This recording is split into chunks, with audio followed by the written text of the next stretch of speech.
I'm Roger. I'm here with Jason, and today we're going to be talking about, we're going to talk about a lot. In fact, we're going to talk about 12 steps in 30 minutes, and everybody's going to understand what we're talking about. All right, go. Here we go. So I'm going to recap the first three shows, or the past three shows. The first three steps, we talked about giving up, that it was time to say that we can't, that he can, and we'll let him.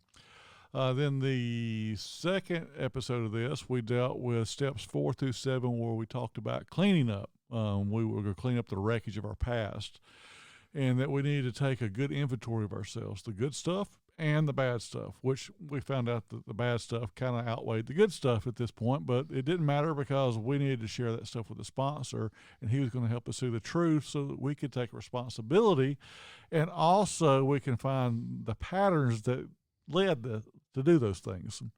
That brought us to last week's episode, which talked about making up, and that was not putting lipstick on, as you shared with us. No, I didn't share that. That it was simply that we were talking about how it was important for us to make amends, and that meant that we were to forgive others and receive forgiveness from others. And by doing so, that we could gain some self-confidence in ourselves again, that we could no longer have to be ashamed and look over our shoulders, that we could find freedom in being able to do those things. And that leads us to today, where we're going to talk about growing up. And, that is not just like we're immature people, because hopefully by this time you have matured and stop making bad decisions. You're trying to figure out how to grow in areas of your recovery, whether it be, spiritually, with your community, and even, physically. All of those are different ways that we can grow, and we're going to take those individually and talk about them. And that kind of finishes off the rest of these steps, steps 10 through 12. And so that's how we're going to talk about 12 steps in 30 minutes or less. Yeah. You think we can do it? I don't know if we can do less. We'll try. Yeah. But, I mean, you know what's funny about these steps? People call them the maintenance steps, but I think there's so much more than that. It's not just – because when you hear the word maintenance, you just think just keep something running just the same. And I have found these steps to be more about a continual growth in all the areas of your recovery and your life than just keeping it, just everything just running the same. You don't, if you're talking about a car, of course you want it to run the same, and so you perform routine maintenance on it. But I think why it's called the maintenance steps is because hopefully you've cleared all the wreckage of the past. You've dealt with some of the character defects and the amends. You're not continually, hopefully, creating this big, amount of wreckage in all your relationships, and you're not hopefully creating any kind of wreckage internally, but you are looking to keep growing in spiritually, physically, in your recovery, and so you want to keep growing and going up. Yeah, I kind of feel like that the first 9 steps, it's almost like you're down in a hole. You're trying to dig out from wreckage that you've started, and by the end of step 9, you've kind of made it up to the flat surface. Yeah, and now breaking even. You got a clean slate that you can do something with. Yeah, and you make a decision to go back where you were, or you can move forward. And these steps, 10 through 12, give you the opportunity to move forward and to grow. That's what I've done. I hadn't done it perfectly, but I feel like I'm a completely different person now than when I first worked step 1. Oh yeah, me too. I mean, like I was talking about last week's show. I mean, just in my relationship with other people, like I can't even go to bed at night if I think that I have wronged somebody in some kind of way. It bothers me, and when I was in my active addiction before I'd ever worked any steps, I mean, I could have cared less, and if I hurt somebody or whatever, I just, it didn't bother me at all. And now, I don't want to hurt or offend anybody or whatever. And so like just in my relationships with other people, I'm a completely different person than I used to be. You and I, we've began working through the steps again here Mm-hmm. a few months ago. We started, and I say that because we got to this point where we were trying to make a list of people that we had hurt, and I really couldn't find any that I was just holding on to, like that hadn't been dealt with, that I've made amends to, Yeah. because I've worked these maintenance steps better than I ever have, I guess. I'm not saying I've worked it perfectly, but I Right. feel like I've made those amends, sometimes not promptly, but I've made them, well, before I started these steps again. And so it's good to see that there has been growth there. But I also say that because if you find yourself listening to these 4 episodes that we've talked about these steps, and you feel like, well, if I can just make it through these steps, then I've hit the finish line and I've worked the steps. Well, that's not the way the steps work. The steps is applying these principles daily in our lives. If I forget the first step about giving up, that I've got control again, then the whole ship sinks. Yeah. Because I go back to the original struggle, the addiction that I had, and I'm going to lose it all.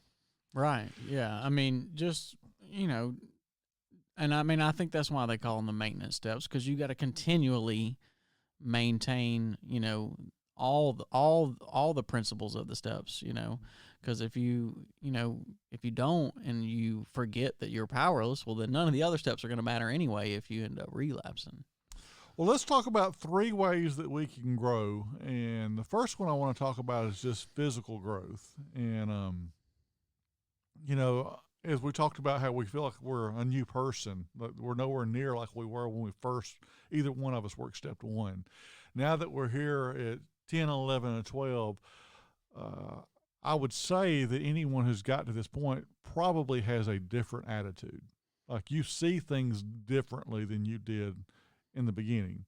In fact, I actually, as I look at relationships, conversations that I have, it's more so now I see them through from a different perspective, through a different lens now. I'm trying to see how maybe they are looking at what we're dealing with. Like if I have an argument with someone and they're being rude to me, then I can look at them and go, well, maybe they're having a bad day. Right. Yeah. Does that yeah, clear no. that up? Because Yeah, it yeah. didn't come out right to begin with. Yeah. but- No, like you have a level of understanding people and their actions that you otherwise would have never had. It's kind of like when you've talked about, you and your wife's marriage or whatever, and, Amanda's in recovery too. It's like you're both playing by the same set of rules. Right. And, whenever somebody is acting out against me, or, maybe says something to me they shouldn't say, or does something that normally used to in the past, I would have went off, flying off the handle at them. Now I'm like, let me try to understand why they're acting like this. Oh, their home life is such and such. They're dealing with this situation at work, and I don't get near as angry. And I generally, let a lot of things that used to would have bothered me just roll off my back now.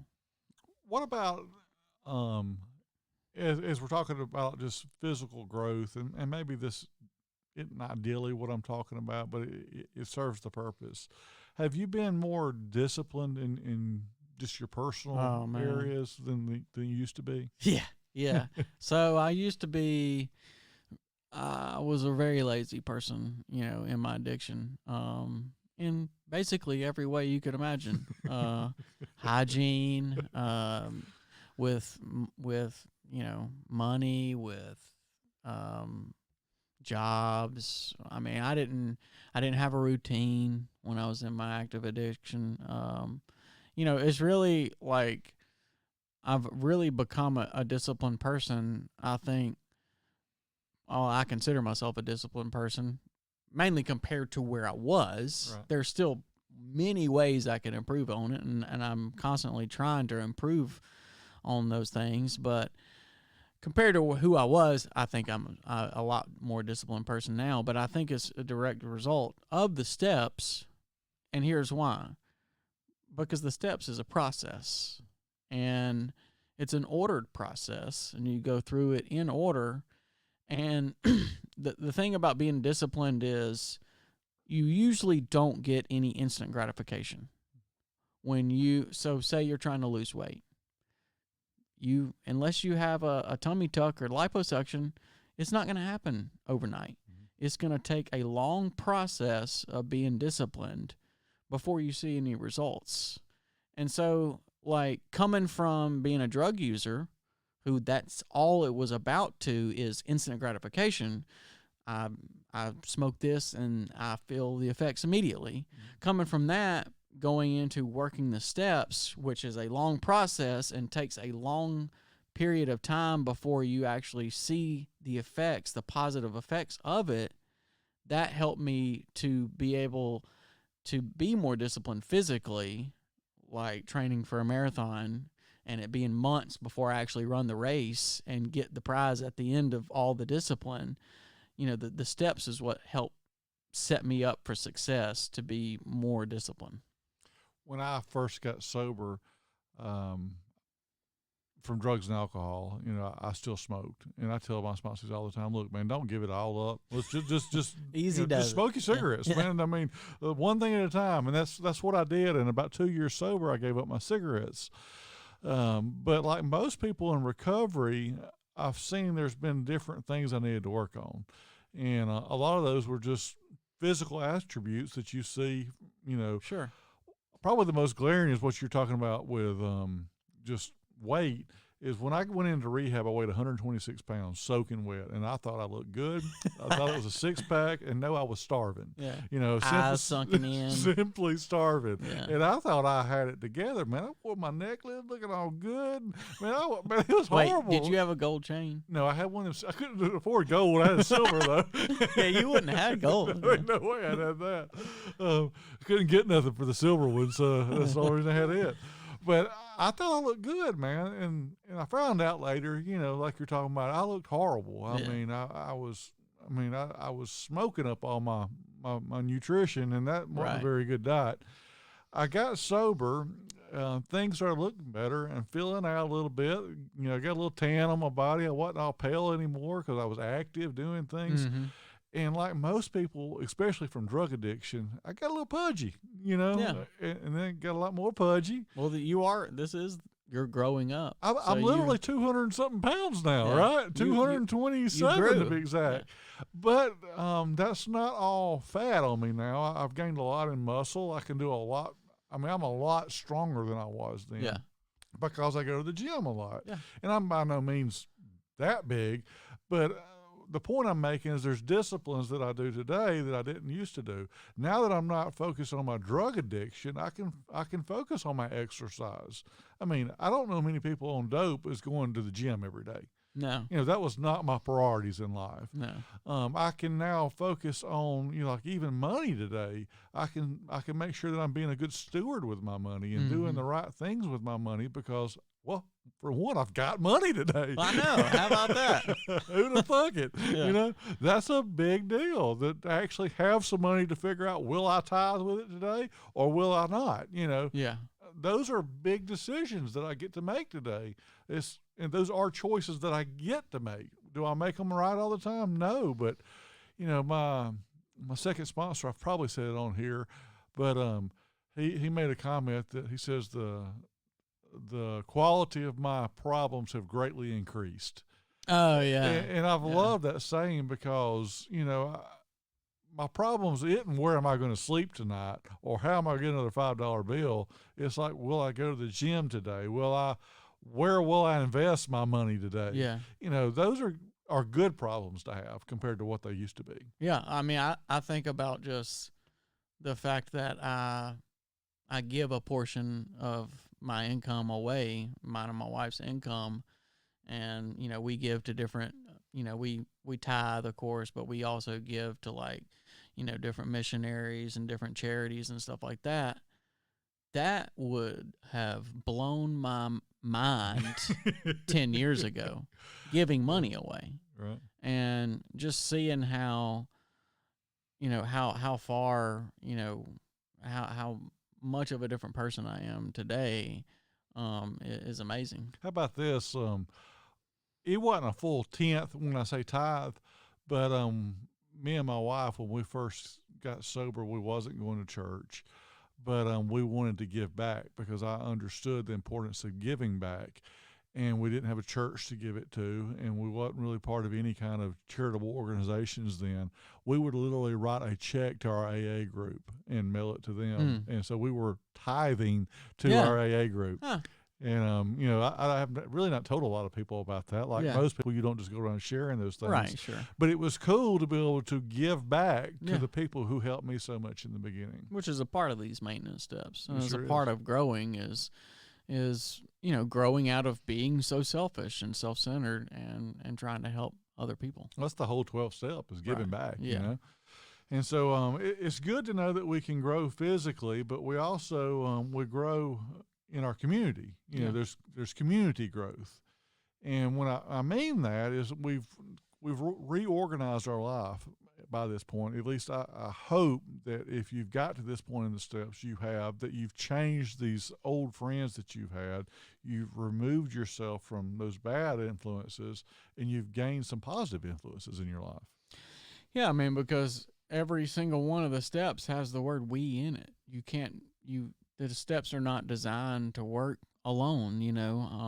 You can't do this without other people. And that's the whole 12 steps was founded on this, that it was one person helping another. And so to develop a community of people who are trying to get the same thing you are, who are trying to live a life of recovery and grow in their relationship with God, it's hugely important.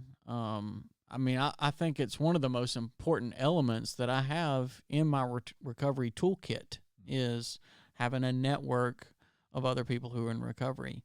I mean, I have a sponsor. I have a home group meeting that I attend weekly, and those things keep me. It's like the anchor, that keeps me anchored in my recovery. Yeah, and even like outside of just our recovery community, you'll have other types of community. One of those could be like family. Mm-hmm. And for some of us, that's a big deal because we were asked to not be around our families. Yeah. I.e. the guy sitting across the table from me. Yep. It's just the way it is because we'd caused so much destruction they didn't want us around anymore. Right. And I think you even eat dinner with your mom a lot, don't you? Yeah. I go see my mom, and me and my mom have a wonderful relationship now, and I do with all of my family. I mean, and it's an amazing thing to see how how far my relationship with my family's come, and I love seeing my family now. Like I'm at every family function that we have. If it's a family function, I'm there. Yeah. And even things that I don't have to go to, I go to them because I get to go to them now. I find that it's a privilege, like to be there at those things and to support my family, in any way I can. It's a privilege. Yeah, it's been cool to see those things get restored in my life and to grow, because when I was like you a lot, that people didn't really want me around anymore. And while they didn't always say that out loud, I noticed there were certain rooms that were locked when I'd show up to their house, Yeah. Why you got your bedroom locked from that? You ain't got a key lock on that thing. How'd you lock it in the first place? Or purses kind of get, Bath, put away. The medicine cabinet looked like it was cleaned out before I got there, because they didn't hit all the good stuff. Yeah. And that stuff's different now. They don't do that anymore. Right. In fact, there's none of that anymore. I don't know if there's not one relationship in my family that hasn't been restored and repaired. And it's a direct result of what working these steps can do. Yeah. But even to go a step further with community, you have your recovery group, maybe your family, whether it be spouses or parents or loved ones, you have just a church community is one of the ways I've grown. Mm-hmm. And that was important for me because when I took those first couple of steps, I saw and recognized Jesus as my higher power. And if I'm going to recognize him as my higher power, then the only way to really know more about him is to go to church. I'd use that cop out. You could be a Christian and not go to church most of my life. Even though I didn't really proclaim to be a Christian, I still used that because and like people tell me I need to be at church, and that was my way to get out of it. Mm. But if I have a desire in my heart, and I proclaim that He is my Lord and Savior, then the only next right thing to do would be to go learn more about Him and to be around other people that I can grow from. Yeah, I mean, like, being a part of a faith community has played a huge role in my life. I mean, I work at a church. Yeah, I mean, it's you're a preacher, right? It's my life. You know, it's my livelihood, but it's also, you know, it's my family. You know, it's my faith family, and you know, I can't imagine not having that. You know, there's been other times in my recovery before where I just had my recovery community, but and there's nothing wrong with just having that. I'm not saying that's wrong, but everybody who I associated with during that time period, they were all just people in recovery, and so I look back on that part of my life and I see it as my world was very small and narrow-minded. Having a faith community where I'm around people of all walks of life, you know, coming from all different situations, it's helped me to just have not only a bigger view of the world, but it's also helped me to, you know, to love more people and to be sympathetic and empathetic with people that I normally would have never really cared about before. Because when I first got into recovery, when I heard, you know, you need to help other people, I always thought it was just talking about people in recovery. right? And that's all I really cared about. I was like, I'm just going to help those people. But there's so much more to it than that. You know, there's walking through life with people, and just because they didn't have drug addiction or whatever, you know, doesn't mean that they don't still need help and need, you know, need the community just like I need it. And so it's been an amazing journey to be a part of a faith community, and it's helped me just in more ways than I even have time to even go into. But it's been amazing. When I first started attending the church I'm at now, because we moved a couple of years ago into a different church, and when I first started going there, they had no 12-step meetings of any sort. And so we just got plugged into the typical traditional Sunday school groups and the smaller elements of a church rather than just going to the large worship services. And, you know, we're doing both, but we connected there in those smaller Sunday school groups. And I began through these Bible studies, I would share my story of recovery and what had happened. And what I found out is there was more people just like me that struggled. And by me using my platform of recovery in those same, you know, faith-based communities, then I was able to show hope even to the very people who seemed to have it all put together. Right. It just took someone sharing that it's okay not to be okay. Yeah. And man, that's been so many good conversations started and relationships built from just being willing to bring my recovery, you know, life into my faith community life, into that larger community. Mm-hmm. Yeah. And then when people know that you have experienced freedom from that, then, you know, they seek you out if they personally need help with it. I mean, you're able to serve so much broader of a group of people when you're a part of a church community. Not to mention you're now using the very things that brought you so much pain to give hope to other people. Yeah. And I know that we do that in recovery, but it's cool to hit the word demographics, probably not the best there, but you hit a completely different group of people Yeah. that normally would not talk about some of the things that you're willing to talk about. Right.